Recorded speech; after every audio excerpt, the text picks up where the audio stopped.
이제 우리 마음을 정돈하시고 우리 나는 예배자입니다 이 찬양으로 우리 주님 앞에 나갑니다.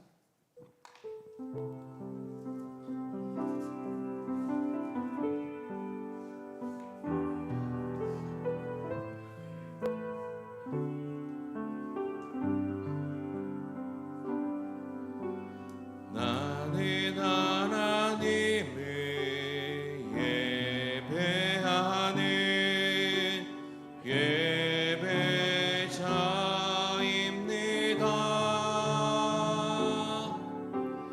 내가 서 있는 곳 어디서나 하나님을 예배합니다.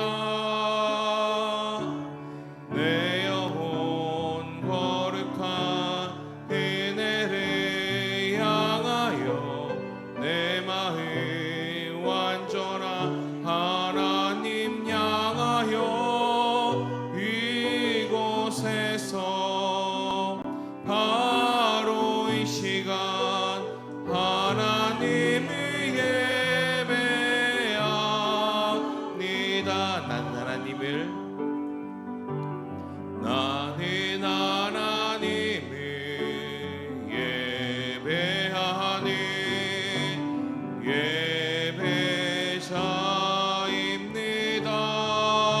예배자입니다. 내가 서 있는 곳 어디서나 하나님을 예배합니다. 내 영혼 거룩한 은혜를 향하여 내 마음 완전한 하나님 향하여 이곳에서 바로 이 시간 하나님을 예배하. 우리 다시 한번 찬양합니다. 나는 하나님을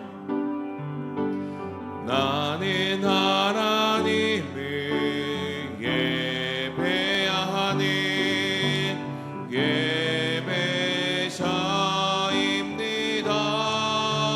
예배자입니다.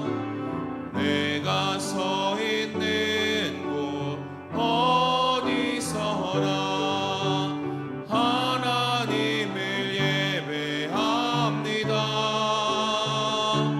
내 영혼 거룩한 은혜를 향하여 내 마음 완전한 하나님 향하여 이곳에서 바로 이 시간 하나님을 예배합니다. 내 영혼 거룩한 은혜를 향하여 내 마음 완전한 하나님 향하여 이곳에서 바로 이 시간 하나님을 예배합니다. 아멘.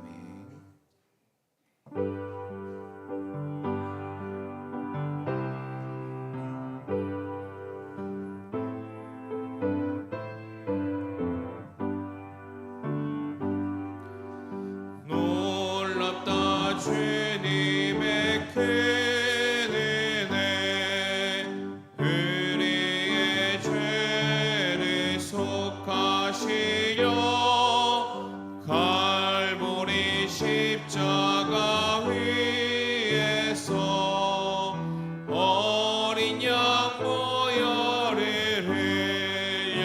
흘렸네. 주의 은혜 우리의 죄를 다 씻었네. 주의 은혜 우리의 죄를 다 씻었네.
다시섰네 주의 은혜 우리의 죄를 다시 섰네 피할 수 없는 그네를 믿는 자에게 거저주네 형제여 주 앞에 나와서 더 지체 말고 곧 받으라 주의 은혜 우리의 죄를 다시 섰네 주의 은혜 우리의 죄를 다시 섰네. 아멘. 다 같이 일어나셔서 완전하신 나의 주 찬양하겠습니다.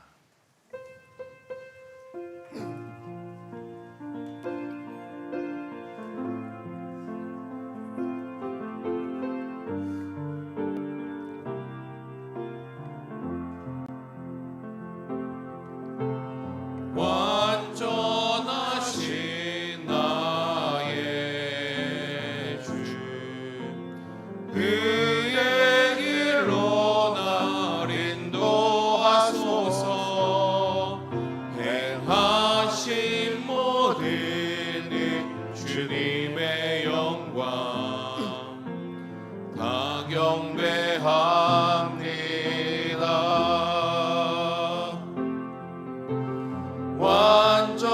완전하신 나의 주 그의 길로 날 인도하소서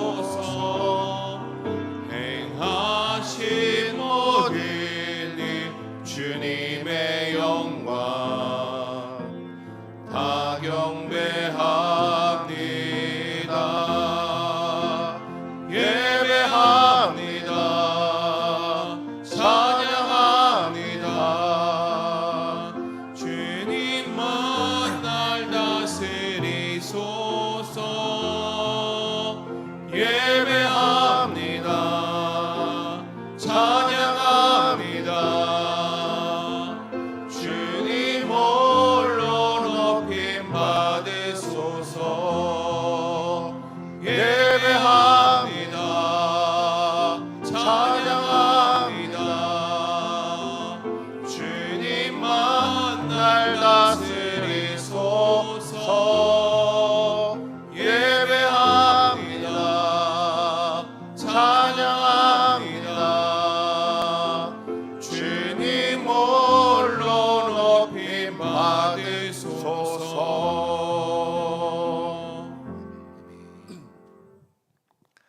믿음이 없이는 하나님을 기쁘시게 하지 못하나니 하나님께 나아가는 자는 반드시 그가 계신 것과 또한 그가 자기를 찾는 자들에게 상 주시는 이심을 믿어야 할지니라. 아멘.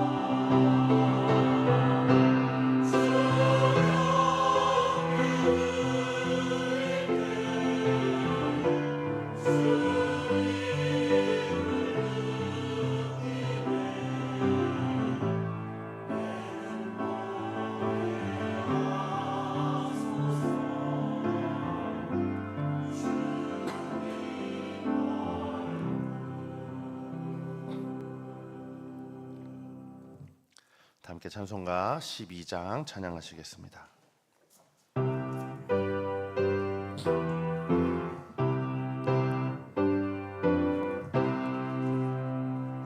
함께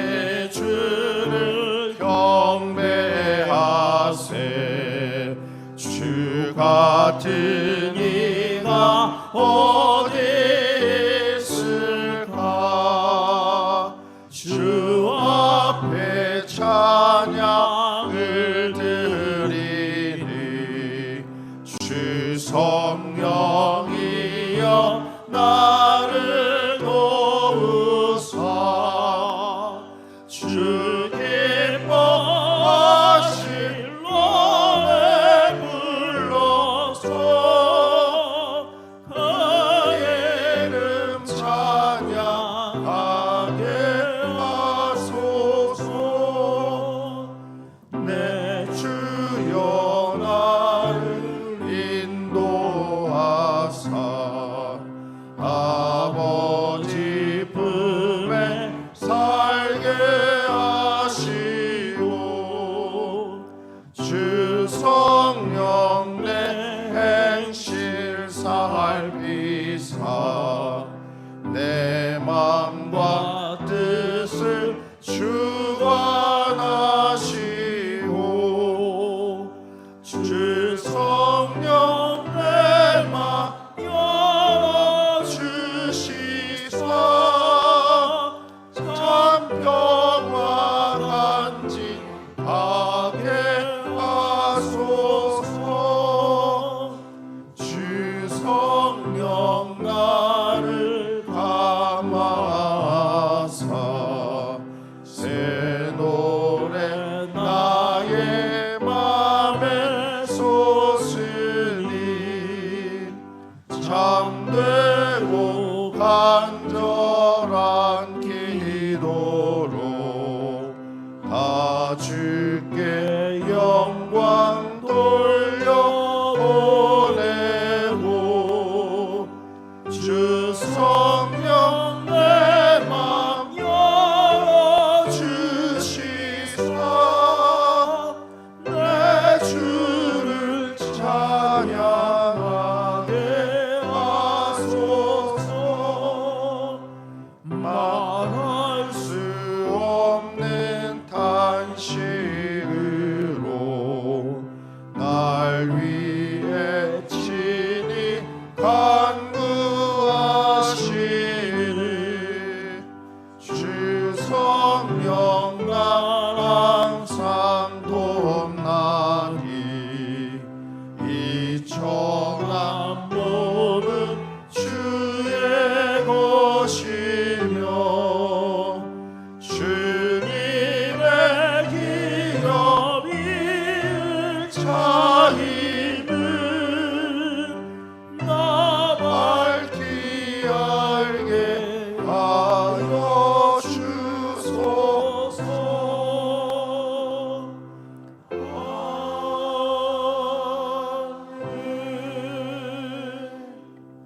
사도신경으로 우리의 신앙을 고백하겠습니다.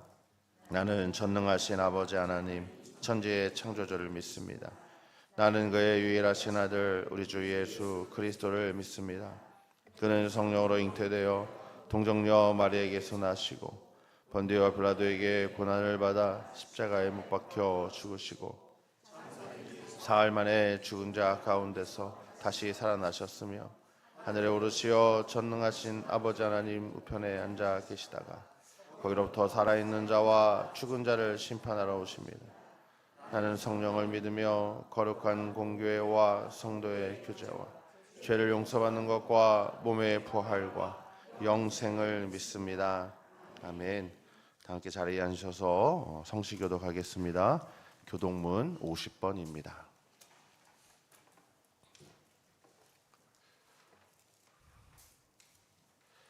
여호와께서 내 음성과 내 간구를 들으심으로 내가 그를 사랑하는도다.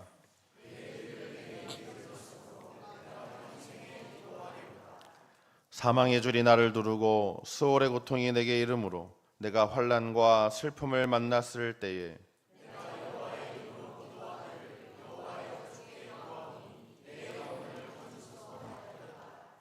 여호와는 은혜로우시며 의로우시며 우리 하나님은 긍휼이 많으시도다.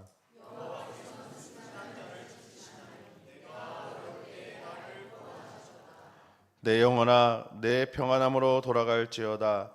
여호와께서 너를 후대하심이로다.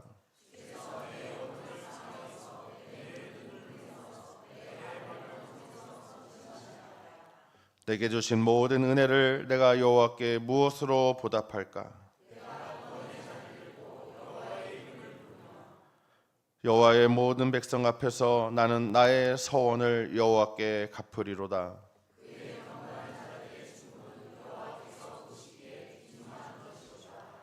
아멘.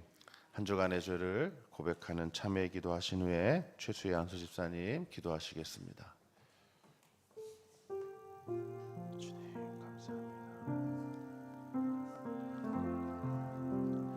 오늘도 귀하고 복된 자리를 불러주셔서 주님께 기도합니다. 성령의 이유가 되시고 모든 것의 주인 되시는 아버지 하나님 앞에 나아가 지난날 한 주간의 우리의 모든 죄를 고백하고 자백하고 아버지 용서하여 주시고 다시 회복시켜 주시고 생명의 능력으로 덧입혀 주옵소서. 오늘도 연약한 백성들을 붙드시 성령의 불로 태워주시고 옷을 정결케 씻어주셔서 하나님을 향한 우리의 믿음과 우리의 마음이 새로워진 복된 시간이 되도록 하나님 도와주옵소서. 하나님, 우리가 하나님 없으면 살 수 없는 그런 존재인 것을 날마다 깨닫게 하셔서 주신 삶 속에서 늘 주의 은혜를 구하게 하시고 주의 사랑을 구하게 하시고 주의 역사를 구하는 믿음의 발걸음이 될 수 있도록 아버지 오늘도 우리를 새롭게 변화시키시사 하나님 인도하여 주시고 역사하여 주시옵소서. 아버지 주님 도와주시옵소서. 천지를 창조하시고 주관하시는 하나님 아버지, 지금까지 인도하여 주고 저희의 죄를 사하여 주시기 위해 험한 십자가를 지신 예수님을 생각할 때마다 예수님의 한없는 사랑과 놀라운 은혜에 감사와 찬양과 영광을 드립니다.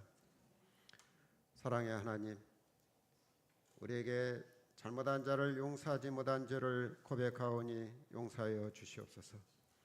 저희들에게 맡겨진 십자가를 외면한 채 세상의 명예와 물질에만 목적을 가지고 살았던 죄를 용서하여 주시옵소서.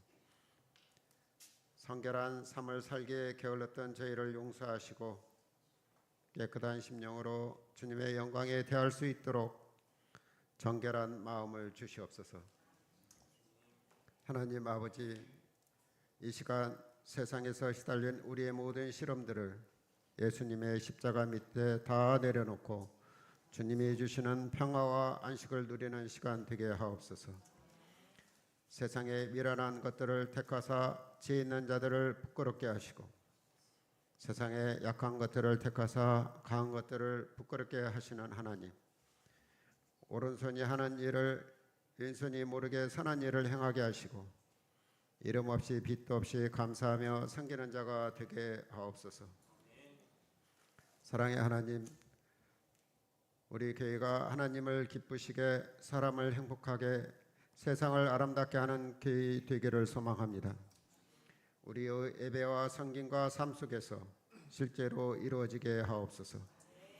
하나님을 가장 기쁘시게 하는 믿음의 공동체가 되게 하시고 서로를 돌아보며 위로하고 세워주는 따뜻한 교회가 되게 하시며 우리가 살아가는 가정과 일터와 이웃 가운데 주님의 사랑으로 세상을 아름답게 변화시키는 교회가 되게 하여 주시옵소서. 주님, 그동안 진행되어 온 전교인 제자 훈련을 위해 감사드립니다. 오늘로 상반기 10주의 과정이 마무리됩니다. 말씀을 배우고 묵상하며 주님의 제자로 살아가기를 결단하는 모든 시간 위에 은혜를 더하여 주옵소서. 배운 말씀이 지식으로만 남지 않게 하시고 우리의 인격과 삶의 태도와 선택을 변화시키는 능력이 되게 하여 주시옵소서. 훈련에 참가한 모든 성도님들이 믿음 안에서 더욱 경건히 서게 하시고 하반기에도 주님을 따르는 제자의 삶을 기쁨으로 감당하게 하옵소서. 다가오는 여름 사역을 위해 기도드립니다. 교회 학교와 청소년, 청년, 장년의 모든 여름 행사와 수련회, 봉사와 성김의 자리마다 성령님께서 함께하여 주옵소서. 준비하는 교육자들과 교사들, 봉사자들에게도 지혜와 건강과 기쁨을 더하여 주시고 모든 일정 가운데 안전을 지켜 주옵소서. 특별히 다음 세대가 여름 사역을 통해 살아계신 하나님을 인격적으로 만나게 하시고 말씀 안에서 믿음의 뿌리를 깊이 내리게 하옵소서. 질병과 고통 가운데 있는 교우들을 위해 기도드립니다. 육신의 연약함으로 힘겨운 시간을 보내는 성도님들을 주님께서 친히 만져 주옵소서. 치료의 가정 가운데 두려움보다 믿음을 주시고 낙심보다 소망을 주시며 이로움보다 주님의 임재를 깊이 경험하게 하옵소서. 의료진에게 지혜를 주시고 가족들에게도 감당할 힘과 위로를 허락하여 주시옵소서. 주님의 때에 회복의 은혜를 허락하여 주시기를 간절히 원합니다. 사랑의 하나님, 이 나라와 민족을 위해 기도합니다. 나라의 지도자들이 하나님을 두려워하는 마음과 정직한 양심을 허락하여 주시옵소서. 자신들의 유익보다 국민을 먼저 생각하게 하시고 분열과 갈등보다 화합과 정의를 이루는 지혜를 주옵소서. 경제와 교육, 안보와 복지, 사회 곳곳에서 하나님의 공의와 평화가 이루어지게 하옵소서. 어려운 가운데 있는 이웃들이 이면당하지 않도록 이 나라를 긍휼히 여겨 주시옵소서. 미래 세대를 위해 기도드립니다. 우리의 자녀들과 청소년 청년들이 세상의 가치관에 흔들리지 않고 하나님 말씀에 굳게 서게 하옵소서. 믿음의 다음 세대가 예배를 사모하게 하시고 교회를 사랑하게 하시며 각자의 자리에서 하나님의 꿈을 품고 살아가게 하옵소서. 부모와 교사와 온 성도들이 다음 세대를 위해 기도하며 본이 되는 믿음의 어른들이 되게 하옵소서. 하나님 아버지, 주님을 찬양하는 시온 찬양대여 찬양을 기쁘게 받아주시고 보이지 않는 곳에서 예배를 위하여 교회를 위하여 봉사하는 성도님들이 있습니다. 이들에게 감사와 기쁨이 넘치는 복을 허락하여 주옵소서. 하나님 아버지, 특별히 이 시간 목사님과 함께 하시어 성령의 은총을 허락하시고 말씀을 증거하시는 목사님께 성령으로 충만하게 하옵소서. 저희가 주님의 말씀을 듣고 그 말씀을 삶 속에서 실천할 수 있도록 인도하여 주옵소서. 주님의 빛이 저희의 길을 비추고 저희가 세상의 소금과 빛이 되어 살아가게 하옵소서. 이 모든 기도를 우리 주 예수 그리스도의 이름으로 기도드립니다. 아멘.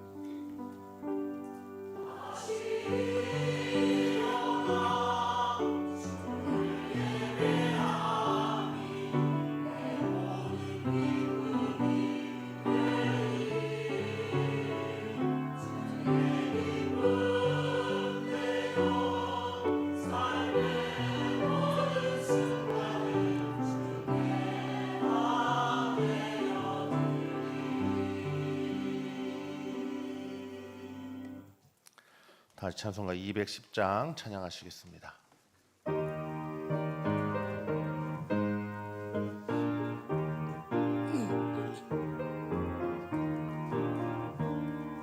시온성과 같은 교회 그의 영광 한없다 허락하신 말씀대로 주가 친히 세웠다 완성 위에 세운 교회 흔들 자가 누구랴 모든 원수 외워싸도 아무 근심 없도다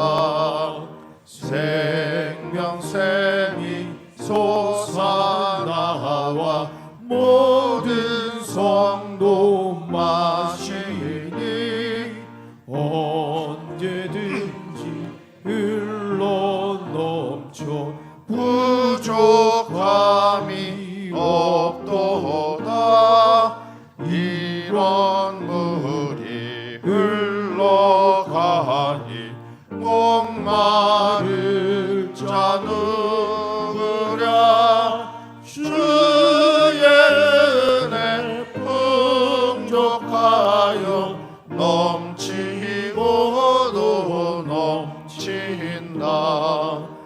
주의 은혜 내가 받아 시온 백성 되는 때 세상 사람 비방해도 주를 찬송하리라. 세상 앞에 모든 영광 아침 안개가 드나 주의 자녀 받을 복음 영원 무궁하도다.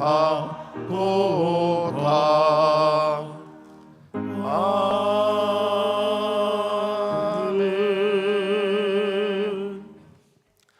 오늘 하나님께서 우리에게 주시는 말씀은 에베소서 1장 23절의 말씀입니다. 신약성경 에베소서 1장 23절의 말씀은 제가 가진 성경으로 신약성경 310면에 있습니다. 이제 제가 하나님의 말씀을 받들어 읽겠습니다. 교회는 그의 몸이니 만물 안에서 만물을 충만하게 하시는 이의 충만함이니라. 아멘. 시온 찬양대 찬양해 주시겠습니다.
하나님께 영광의 박수 올려드립니다.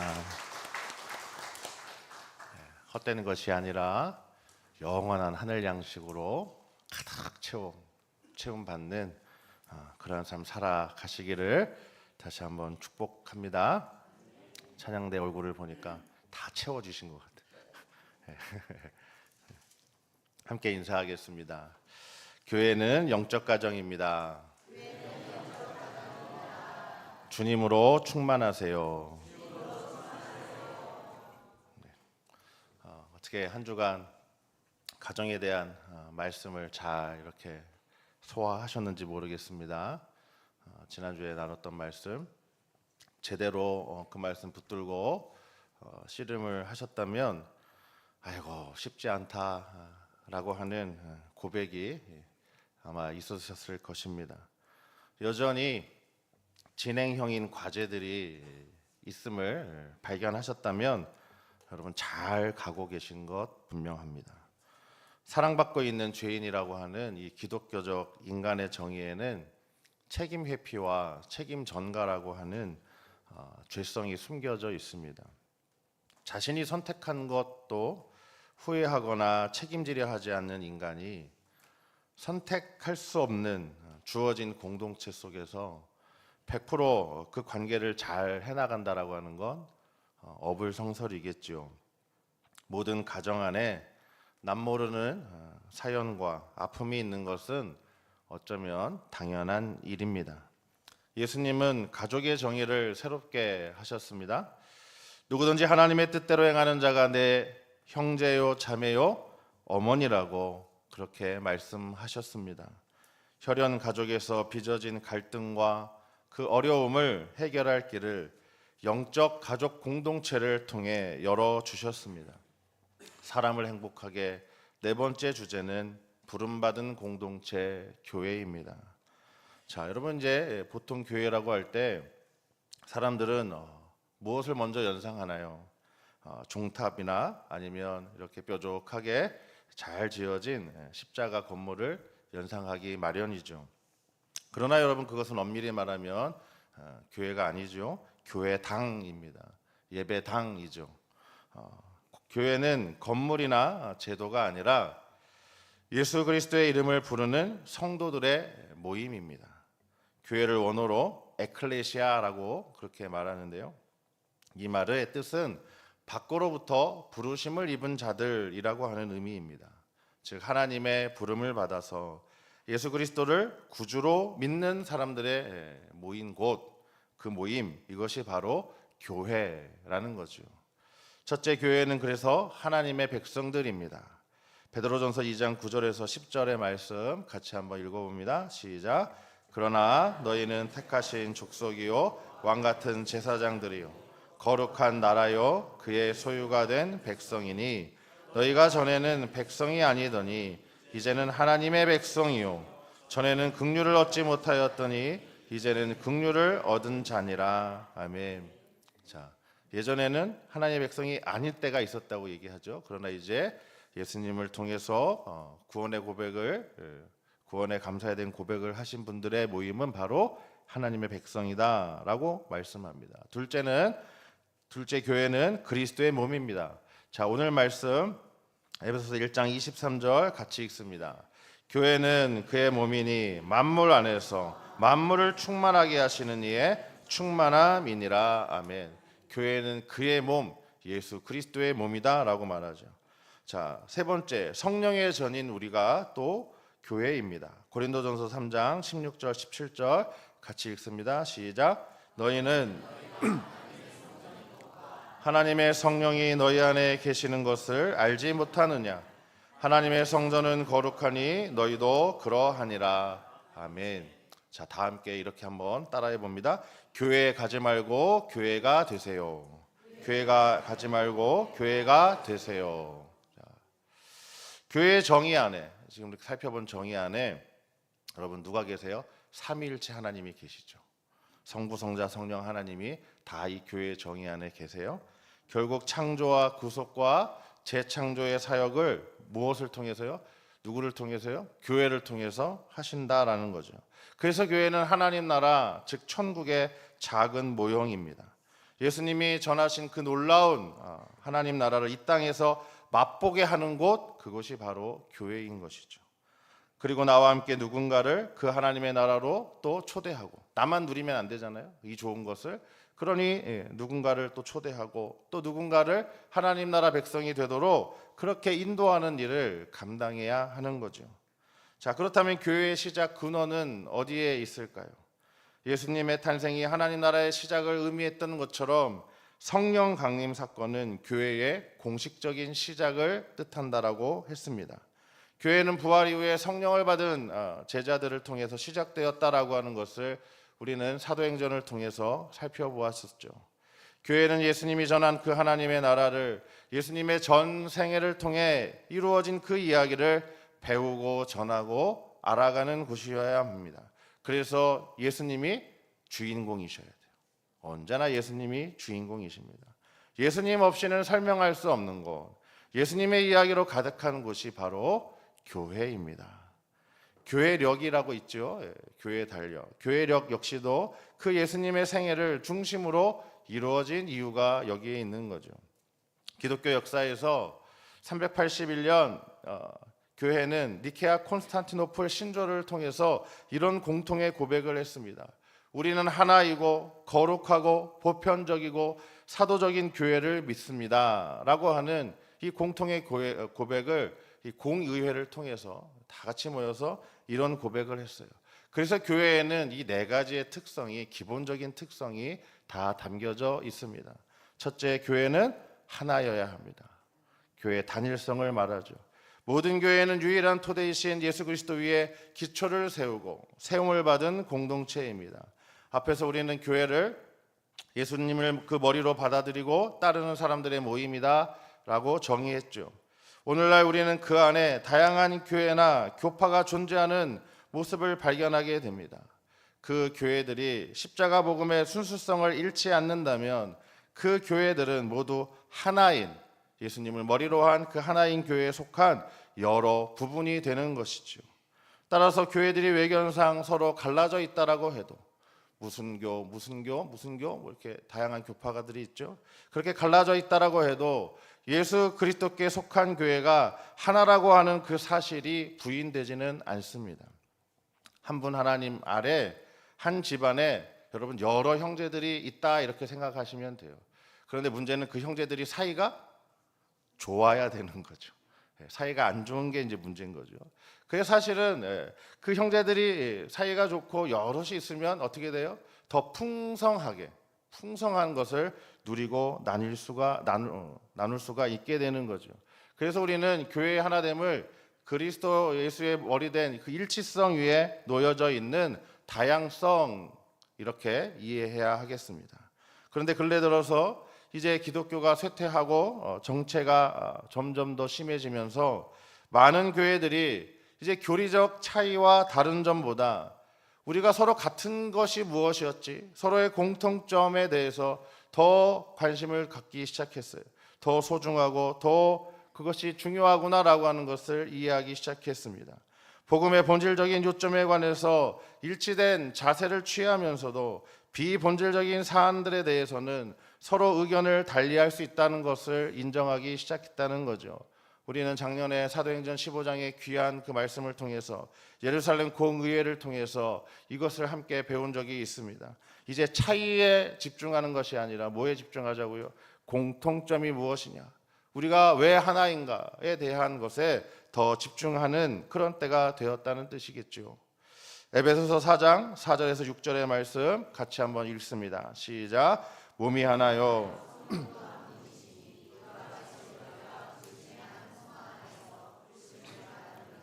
주도 한 분이시오. 믿음도 하나요. 세례도 하나요. 하나님도 한 분이시니 곧 만유의 아버지시라. 만유 위에 계시고 만유를 통일하시고 만유 가운데 계시도다. 아멘. 우리가 믿는 하나님이 한 분이시듯 교회도 역시 하나여야 합니다. 물론 서로 다른 사람들이 교회에서 만나고 모입니다. 그러나 본질에서는 하나이신 하나님을 보며 하나를 향해 그렇게 나아가야 하겠습니다. 두 번째, 교회는 거룩합니다. 거룩성을 이야기하죠. 구약에서 하나님의 특별한 선택을 받았던 이스라엘은 하나님이 거룩하신 것처럼 어떤 요청을 받았습니까? 너희는 다른 백성들, 다른 민족과 구별되어 거룩하여라 라는 요청을 받았죠. 신약에서도 마찬가지입니다. 이제 그 명령을 누가 받은 거예요? 그리스도의 부활과 함께 찾아온 새 창조 시대에 특별히 그 부르심을 받은 공동체가 바로 교회입니다. 그래서 교회에도 역시 너희는 이 세상과 좀 다르게 구별되어 거룩해라 라는 요청을 똑같이 받았던 것이에요. 베드로전서 1장 15절 16절 같이 읽어봅니다. 오직 너희를 부르신 거룩한 이처럼 너희도 모든 행실에 거룩한 자가 되라. 기록되었으되 내가 거룩하니 너희도 거룩할지어다 하셨느니라. 아멘. 교회는 거룩한 무리 성도들의 모임이죠. 직분으로 불리기보다 그래서 성도라고 불리는 것이 훨씬 더 성경적이지 않나 싶습니다. 과연 그런데 우리는 거룩한 무리라고 불릴 만한 자격을 가졌을까요? 우리가 거룩하다라고 하는 사실은 여러분 하나님처럼 본래 100% 거룩한 것은 아닐 것이죠. 아니죠. 네. 그래서 거룩 이런 얘기를 하면 뜨끔하잖아요. 네. 여러분들의 표정이 뜨끔하세요. 자, 어떤 거룩함이기 때문에 그렇습니까? 본래 100%의 거룩함이 아니라 하나님의 성품으로부터 흘러나온 파생적인 거룩함이기 때문에 그래요. 개인적인 공로, 거룩한 삶하고는 아무 관계가 없어요. 우리가 거룩한 존재인 이유는 오직 우리가 거룩하신 하나님의 부르심을 받고 응답했다라고 하는 그 사실에 있습니다. 칭의와 비슷한 것이에요. 우리를 의롭다 여겨주신 것처럼 우리에게 너희가 나의 부르심에 응답했으니 거룩하다라고 봐주겠다. 그러니 거룩하여라 라고 이야기하시는 거죠. 우리가 거룩한 이유는 그래서 우리가 받은 부르심에 있는 것이지 우리 자신이 어떤 본성의 거룩함이 있기 때문은 아닙니다. 이스라엘의 거룩함도 마찬가지였죠. 그래서 역사 속에 주어지는 사명을 감당하기 위해서 하나님 부르셨던 것처럼 마찬가지로 교회 역시 다른 세속에 있는 공동체보다 본성상 성스럽고 의로워서 그러신 것이 아니라 거룩하신 하나님의 역사 속에서 그 활동에 함께 참여하도록 불러주셨기 때문에 거룩한 것입니다. 종종 교회에 대해서 실망감을 나타내는 이야기를 듣곤 합니다. 교회는 좀 사회랑 다를 줄 알았는데 막상 신앙생활 해보니까 에휴 교회나 사회나 뭐 별반 차이가 없는 모습을 그러면서 실망하셨다라고 하는 그런 이야기들이죠. 반은 맞고 반은 틀립니다. 교회는 사회와 달라야 해요. 하지만 교회가 하나님처럼 본질적 거룩함을 100% 가지고 있지 못합니다. 왜 그럴까요? 사랑받고 있는 죄인들의 모임이기 때문에 그렇습니다. 이 사람을 행복하기를 시작하면서 제가 계속 강조하고 있는 것은 우리가 누구인지를 아셔야 된다는 거예요. 우리는 사랑받고 있는 죄인이에요. 여기에 모든 것들이 연결되어 있어요. 자, 그럼에도 우리가 거룩한 존재가 되기 위해서 이 위대한 여정에 부름을 받고 참여했기 때문에 이제 조금씩 점점 더 나아져 가고 있는 거죠. 그것을 성화라고 부릅니다. 그래서 여러분 중요한 것은 방향에 있는 거예요. 방향. 어디를 향해 걸어가고 있는가. 교회가 온 세상의 거룩함을 향해서 나아가는가 아니면 그렇지 못하고 오히려 거꾸로 역행하고 있는가 그것을 잘 보실 필요는 있어요. 하지만 100% 거룩하지 못하다고 해서 너무나 그렇게 실망하거나 낙담하실 필요는 없습니다. 이스라엘이 여러분 하나님의 그 은혜의 선택을 자기 것으로 여겼을 때 어떤 일이 일어났나요? 하나님에게서 멀어졌죠. 그리고 심판의 경고를 받았습니다. 이 거룩의 부르심을 내 것으로만 여기고 다른 사람하고 구분짓는 것으로 여겨서 나는 거룩하고 너는 거룩하지 않다라고 그렇게 구분지으면 이스라엘이 범했던 잘못을 우리도 범할 가능성이 높다는 거예요. 그래서 그 방향이 자기를 향하면 안 되고요. 어디로 향해요? 이 세상을 향해 나아가야 되는 거죠. 자기를 향할 때 우리는 배타적 선민의식에 가득 차 문제를 일으킬 수밖에 없다는 거예요. 그래서 우리는 거룩하고 너희는 거룩하지 않으니 우리는 너희랑 같이 할 수 없어, 이렇게 되는 거죠. 그렇게 되면 안 된다는 거예요. 하나님은 우리를 부르실 때 너희가 거룩하지 않지만 그 이 세상을 거룩하게 만들어 가기 위해 내가 너희를 불렀으니 함께 그 길을 걸어가라 라고 말씀하신 것입니다. 세 번째, 교회는 보편적인 성격을 갖는 공동체입니다. 보편성인 거죠. 이것은 하나라고 하는 것과 또 비슷할 수 있습니다. 하나님께서 원하시는 거룩한 공동체를 공교회라고 우리는 신앙 고백에서 그렇게 고백을 하죠. 여러분, 종교개혁 이후에 많은 사람들이 이 보편적이라고 하는 단어를 영어로 하면 캐톨릭이라고 되어 있거든요. 그래서 로마 카톨릭이라고 하는 의미로 그렇게 사용해 왔습니다. 그런데 이 단어는 사실은 특정한 의미가 아니라 말 그대로 보편적인 의미로 사용해야 함이 마땅하죠. 그래서 보편이라고 하는 뜻이 더 분명한 유니버설이라고 하는 단어로 그렇게 바꿔서 사용하는 것이 더 맞아 보입니다. 이처럼 교회는 그리스도 한 분을 머리로 두고 있는 하나의 몸이기에 다양한 사람들이 모인 여러 지역 공동체로 존재하더라도 궁극적으로는 하나의 공동체입니다. 눈에 보이는 수많은 지역 교회가 참 교회인 동시에 전 세계 교회가 하나의 공교회를 이루게 되는 거죠. 각 개인이 그리스도 안에서 연대하는 것처럼 교회도 여러 지역 공동체가 함께 이루는 그리스도의 한 몸입니다. 교회가 보편성을 갖는다라고 하는 말에는 교회의 가르침 역시도 보편적이라고 하는 뜻도 포함되어져 있습니다. 그래서 모든 시대, 모든 상황에서 이 가르침은 유효하고 타당해야 하는 거죠. 부활 이후에 존재하기 시작한 교회의 기나긴 역사 속에서 이렇듯 시 공간의 한계를 넘어서서 오늘도 교회에 필요한 그 메시지를 성경과 기독교의 역사 속에서 우리는 다시 배우고 또 적용해 나아갈 수 있습니다. 공교회에 대한 신앙은 여러 지역교회가 그리스도의 한 몸을 이루고 이단의 위협 속에서도 자신의 정체성을 지키며 또 땅끝까지 주님의 복음을 전하는 데 아주 중요한 배경이 되었던 거죠. 초기 교회는 다양한 문화와 그 상황, 복잡한 상황에 아주 유연하게 대처하고 반응했습니다. 바울은 십자가의 부활의 의미를 그리스 로마 문명에 익숙했던 사람들의 언어로 바꿔주고 그들의 사고 구조에 맞게 재해석해서 설명해 주었죠. 사복음서 역시도 아람어로 말씀하셨던 그 예수님의 가르침을 당시 널리 사용되던 토착 그리스어로 그렇게 번역을 해서 들려주었기에 이 사람들이 알아들을 수 있었다는 거예요. 이렇게 각자의 상황과 고유한 언어에 맞게 복음의 메시지를 선포하면서 그 1세기에 팔레스타인에서 시작되었던 예수님의 하나님 나라 운동이 놀랍도록 빠르게 퍼져나가서 다양한 문화 속에 뿌리 내려졌던 것입니다. 그런 의미에서 교회의 보편성은 이렇게 설명할 수 있습니다. 기독교 신앙의 번역 능력이다라고 할 수 있어요. 얼마나 잘 번역해내는가, 번역기가 얼마나 잘 되어 있는가라는 거죠. 초기 그리스도인들이 가졌던 진리에 대한 확신이 오히려 개방성과 유연함과 적응력으로 이렇게 나타났다라고 하는 사실은 오늘날 교회의 보편성이 위협받고 있는 이 시대에 깊이 주목해야 될 필요가 있는 거죠. 우리의 번역 능력은 얼마나 되는지 한번 생각해 볼 때가 되었습니다. 네 번째, 교회는 사도적인 성격을 갖습니다. 사도성이라고 합니다.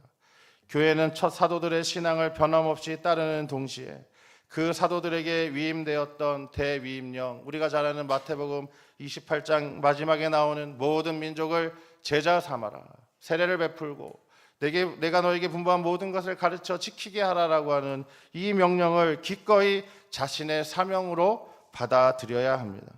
이제 그 사도들이 간직한 신앙과 사명이 누구에게 전해졌습니까? 우리에게 전해진 것이죠. 교회는 주님의 증인되어서 이제 이어질 다음 세대에게 계속해서 그 복음을 전수해야 하는 사명을 갖고 있는 것입니다. 에베소서 2장 20절 말씀 같이 한번 읽습니다. 너희는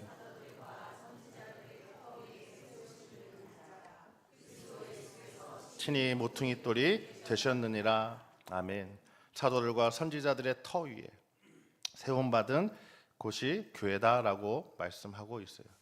지금까지 살펴본 것처럼 교회는 하나이고 거룩하고 보편적이고 또 사도적인 모습으로 많은 사람을 하나님 나라로 인도하는 일을 감당해야 하는 것이죠. 이것이 바로 교회의 사명이요 목적입니다. 처음 말씀드린 것처럼 교회는 하나님 나라의 작은 모형이기 때문입니다.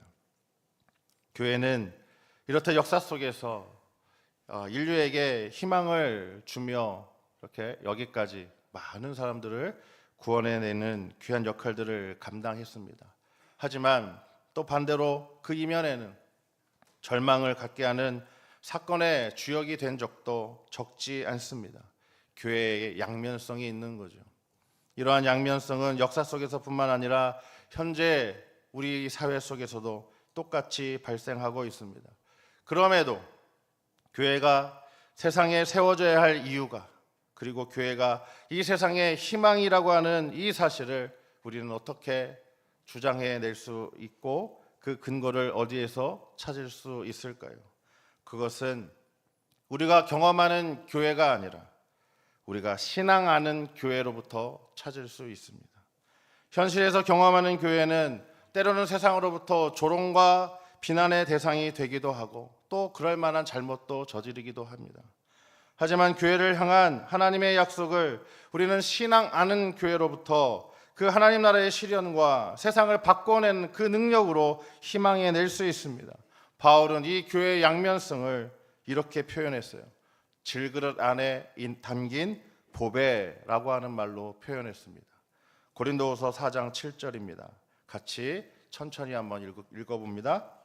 우리가 이 보배를 질그릇에 가졌으니 이는 심히 큰 능력은 하나님께 있고 우리에게 있지 아니함을 알게 하려 함이라. 아멘. 질그릇은 깨지기 쉽죠. 우리가 질그릇이라고 하는 것을 우리 인식할 때 겸손할 수 있어요. 하지만 그 보배가 어디에 담겨 있대요? 질그릇 안에 담겨 있대요. 우리 안에는 누가 담겨 있어요? 보배이신 예수 그리스도가 담겨져 있습니다. 그게 희망의 근거가 되는 겁니다. 우리의 그릇이 희망의 근거가 아니라 우리가 담고 있는 내용, 그분, 반짝반짝 빛나는 보배이신 예수님, 거기에 주목할 때 여전히 희망의 근거가 되는 거예요. 현재 경험하는 교회는 아까도 말씀드린 것처럼 현실적인 교회, 의와 불의가 섞여 있는 교회를 말합니다. 왜요? 우리는 본래적 거룩함이 아니라 파생적 거룩함을 갖고 살아가기 때문에 그렇죠. 이러한 현실을 보고 이 땅에 가난한 성도들이 많이 생겨났습니다. 하나님은 믿는데, 예수님은 믿는데 교회는 싫다는 거예요. 그래서 그게 이제 가난한 성도죠. 거꾸로 하면 안 나가죠. 안 나가. 이러한 이중성을 우리는 인정할 수밖에 없어요. 교회는 보배를 담은 질그릇과 같습니다. 우리가 깨지기 쉬운 질그릇이라고 하는 것을 인정하는 것이 먼저여야 하겠죠. 그러나 신앙하는 교회는 하나님의 약속을 믿고 믿음으로 실현하는 교회를 말합니다. 교회는 그리스도의 몸이고 만물 안에서 만물을 충만하시는 이의 충만함이라고 하는 그 약속을 우리가 다시 한번 반드시 붙들고 믿고 나아갈 때 우리는 신앙할 수 있는 거죠. 다시 우리가 오늘 주신 말씀 에베소서 1장 23절을 이 마음을 가지고 한번 다시 읽어보도록 하겠습니다. 교회는 그의 몸이니 만물 안에서 만물을 충만하게 하시는 이의 충만함이니라. 아멘. 그리스도의 몸은 그리스도의 현존을 이야기하죠. 만물을 충만하게 한다는 것은 그 예수님의 충만함이 교회 안에 갇혀 있지 않고 어떻게 해요? 이 세상 모든 만물을 가운데로 나아가셨다라고 하는 것을 의미하는 것일 겁니다. 그래서 여러분, 신앙으로 산다는 것은 현실의 문제에 붙들려 사는 게 아니라 그 현실의 문제를 넘어설 수 있는 약속, 언약을 의지하는 거예요. 하나님과의 약속, 하나님이 주신 비전, 이것을 붙들고 나아가는 거죠. 우리가 민수기 이제 13장, 14장을 이제 조만간 우리가 또 살펴보게 될 텐데, 그 12정탐꾼의 보고에서 여러분 잘 아시는 대로 10명의 정탐꾼은 현실만은 봤죠. 가나안 땅의 현실만을 봤어요. 그래서 그 땅은 우리가 들어갈 만한 땅이 아니라 우리 들어가면 다 죽는 그런 땅으로 악평을 했습니다. 하지만 여호수아와 갈렙은 그 땅을 뭐라고 얘기했습니까? 심히 아름다운 땅이라고 그렇게 말했습니다. 똑같은 것을 보았는데 전혀 다른 보고를 한 이유가 무엇이었을까요? 10명은 현실적인 경험하는 교회만을 본 거예요. 하지만 여호수아와 갈렙은 뭐예요? 하나님의 약속에 의지해서, 하나님의 그 약속을 실현하기 위해서, 그 언약에 의지해서 신앙하는 교회를 바라봤던 것이죠. 우리가 새벽에 고린도 교회를 이야기를 계속해서 살펴보았어요. 고린도 교회 역시 아주 문제가 많은 교회였어요. 그러나 바울은 현실적인 그 경험하는 교회에 머무르지 않고 그 고린도 교회 성도들을 향해서 아니다, 너희는 그런 교회가 아니라 너희는 하나님이 기뻐하시는 질그릇 안에 보배를 닮은 신앙하는 교회다, 너희는 그렇게 나아갈 수 있다 라고 말해주고 있죠. 그리고 그 문제를 푸는 열쇠를 뭐라고 얘기했어요? 주님의 죽음과 부활에 담겨져 있는 사랑이다. 그 사랑으로 너희는 이 모든 문제를 풀 수 있다라고 알려주었어요. 경험하는 교회에서 발견되는 문제의식을 여러분 극복하려면 먼저 우리가 질그릇이다라고 하는 것을 인정해야 되고요. 두 번째는 보배를 볼 수 있어야 되는 거죠. 그럼에도 불구하고 보배이신 예수 그리스도를 우리가 바라보아야 합니다. 성경 속 하나님의 약속, 언약을 믿는 것입니다. 이러할 때 우리는 신앙하는 교회가 될 수 있습니다. 그러면 낙심할 수밖에 없는 힘든 현실 속에서도 믿음으로 선포하고 하나님 나라 세우며 나아갈 수 있습니다. 우물가의 여인처럼 헛된 것 구하지 않고 하늘 양식 가득 채워서 이제 갇혀있지 않고 세상으로 나아가 제자로 살아갈 수 있다는 뜻입니다. 이것을 언약적 교회론이라고 합니다. 세상을 품는 교회, 세상을 아름답게 하는 교회입니다. 여전히 불의한 세상 속에서 탈 많고 문제 많은 질그릇과 같은 교회의 겉모습만 보면서 절망할 것이 아니라 그 속에 담긴 보배 예수 그리스도를 바라보며 만물 안에서 만물을 충만하게 하시는 이의 그 충만함을 경계를 넘어 땅끝까지 전하는 데 앞장서야 합니다. 전도를 하시다 보면 맨날 그런 얘기 들으실 때가 있죠. 야, TV에 그렇게 엉망진창인 교회들이 많이 나오냐? 왜 교회가 그 모양이냐? 그럴 때 부정하지 마세요. 그냥 인정하세요. 질그릇이라 그렇다고 얘기하세요. 하지만 그 질그릇만 있는 게 아니라 우리는 그 안에 뭘 갖고 있다고요? 보배를 갖고 있다고 말씀하세요. 여러분이 믿는 예수님을 이야기하세요. 여러분이 고백하는 예수님을 그렇게 전하시기 바랍니다. 이렇게 할 때 잃어버린 에덴을 복원해낼 수 있습니다. 원래 에덴은 생명이 흘러넘치는 강이 시작되는 곳이었습니다. 에덴에서 발원한 강은 동서남북 사방으로 흘러갔습니다. 교회는 생명을 살리기 위해 동서남북 어디든 필요로 하는 곳으로 그래서 달려가야 합니다. 에덴은 울타리가 쳐져 있던 정원이었습니다. 울타리는 보호와 구별을 위한 것이었습니다. 이기적인 욕망과 교만이 가득한 땅의 것을 추구하는 세속적인 방식으로부터 교회를 그렇게 보호하고 구별해야 합니다. 에덴에는 선악과가 있습니다. 선악과는 어디에서나 볼 수 있게끔 에덴 중앙에 우뚝 서 있었습니다. 선악과야말로 하나님을 하나님으로, 인간을 인간으로 드러내는 표상이었죠. 인간은 그 나무를 볼 때마다 에덴과 자기 인생의 주인이 내가 아니라 하나님이시다, 창조주 하나님이시다 라고 하는 것을 인식하고 확인할 수 있었습니다. 이것을 부정한 것이 바로 죄였던 거죠. 교회는 인간이 부정했던 그 선악과를 다시 심는 곳이 되어야 합니다. 본래 에덴에 담긴 뜻을 복원해 나아가는 그 사명을 감당해야 하는 것이 바로 교회입니다. 하나님은 하나님 되시고 인간은 인간이다라고 하는 그 구분이 뚜렷하게 있어야 되는 거예요. 어느 곳이든. 그래서 만물 안에서 만물을 충만하게 하시는 그리스도의 몸으로 존재하는 것이 바로 교회여야 하겠습니다. 그래서 이제는 죄로 인해 깨어진 관계가 회복되어져 가고 참된 행복을 우리가 누리게 되는 건강한 영적 가정 공동체를 그렇게 만들어 가실 수 있기를 주님의 이름으로 간절히 권면드리며 또 함께 소망해 봅니다. 기도하겠습니다.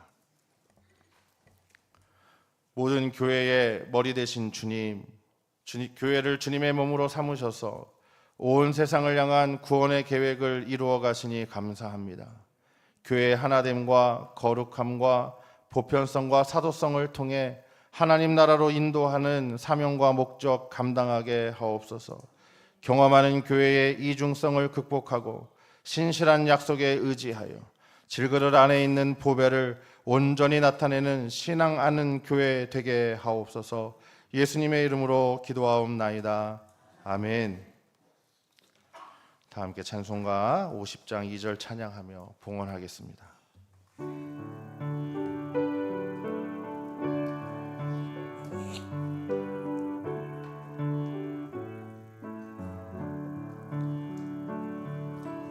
내게 있는 모든 것을 겸손하게 드리네.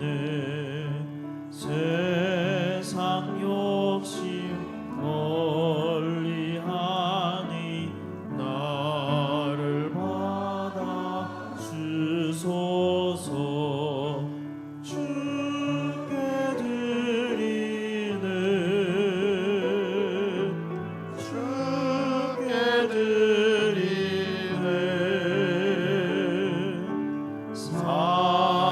사랑하는 주 앞에 모두 드리네. 아멘.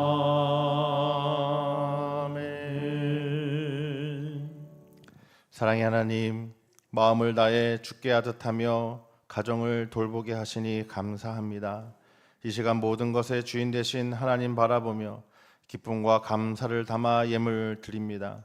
최선의 마음을 담아 힘껏 드리는 손길마다 축복하사 선한 청지기로서 맡겨주시는 삶의 자리에서 주님의 선한 뜻 이루게 하옵소서.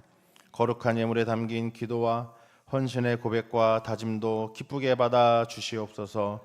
예수님의 이름으로 봉헌기도 드립니다. 아멘.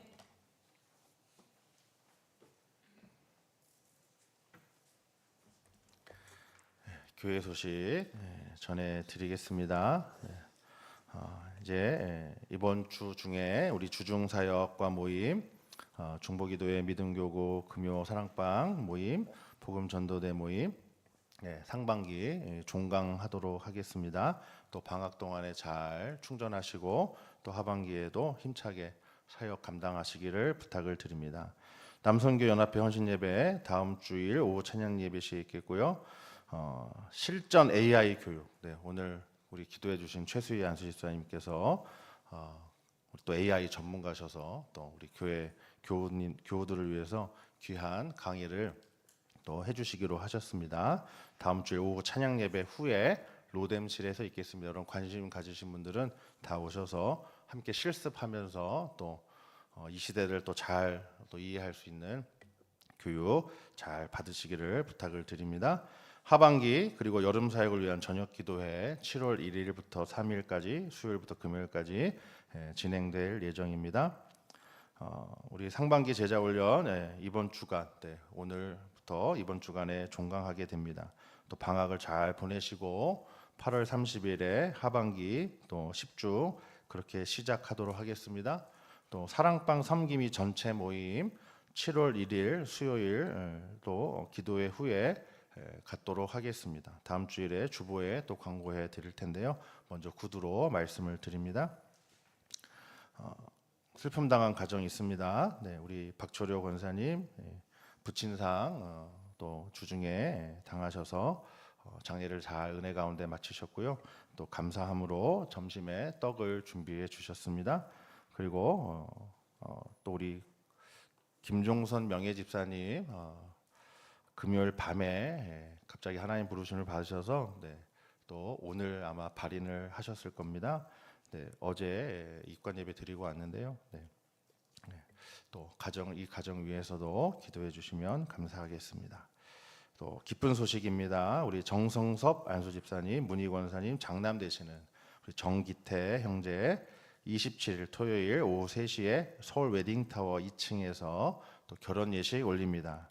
함께 가실 분들 12시 30분까지 성안동 주민센터 앞으로 오시면 아주 좋은 버스 준비해서 또 같이 다녀오도록 그렇게 준비해 주셨습니다. 또 함께 축하해 주시면 감사하겠습니다. 최선현 은퇴 권사님, 오영미 권사님 성경 통독해 주셨습니다. 기타 다른 소식들은 주보를 참고해 주시기 바랍니다. 이제 다 함께 자리에서 일어나셔서 찬송가 635장 주기도문 찬양하시고 축도로 예배 마치겠습니다.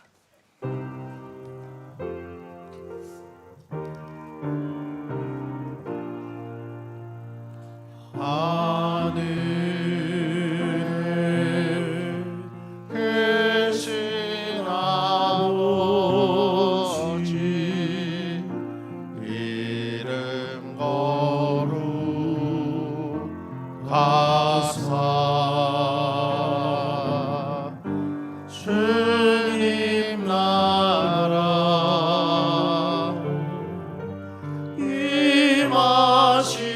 임하시고 뜻이 이루어지이다.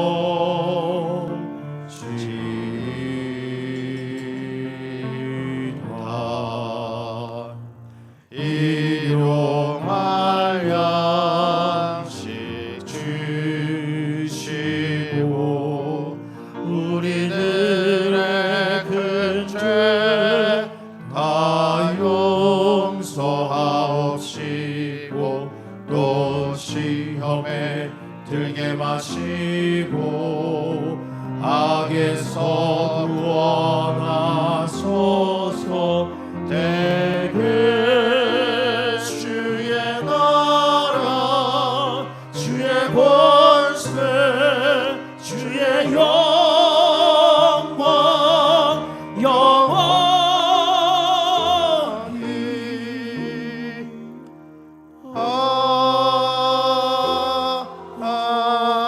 아멘. 주님, 경건에 이르도록 연단하여 주옵소서. 교회를 주님의 거룩한 몸으로 삼으셔서 맡기신 구원의 사명 이루게 하옵소서. 하나이고 거룩하고 보편적이고 사도적인 교회로 계속 나아가게 하옵소서. 경건과 교제와 교육과 섬김과 선교를 통해 하나님 나라 이루게 하옵소서. 경험하는 교회의 이중성을 극복하고 약속에 의지한 신앙하는 교회가 되게 하옵소서. 치유하시는 하나님의 손길로 질병으로 고통 가운데 있는 환우들을 고쳐 주옵소서. 다가오는 장마와 더위 속에서 노약자들의 건강을 지켜 보호하여 주옵소서. 학업과 진로를 위해 수고하고 기도하고 애쓰는 자녀들을 주의 선한 길로 인도해 주옵소서. 6.25 전쟁의 교훈을 되새겨 민족의 아픔을 치유하시고 복음으로 하나 되어 항구적인 평화를 이루게 하옵소서. 여전히 끝나지 않는 전쟁으로 고통받는 세상을 구원하여 주시옵소서.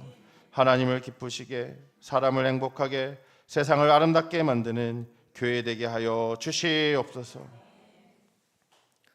이제는 우리 구주 예수 그리스도의 은혜와 하나님 아버지의 다함 없는 사랑과 보혜사 성령의 위로 교통하심이 질그릇 안에 있는 보배인 예수님을 온전히 나타내고 전하는 신앙하는 교회 되기로 다짐하는 이 시간 예배하는 우리 모두 위에 가정과 일터 위에 사랑하는 관공동체와 이 나라와 이 세계 위에 지금부터 영원까지 함께 하시기를 간절히 축원하옵나이다. 아멘.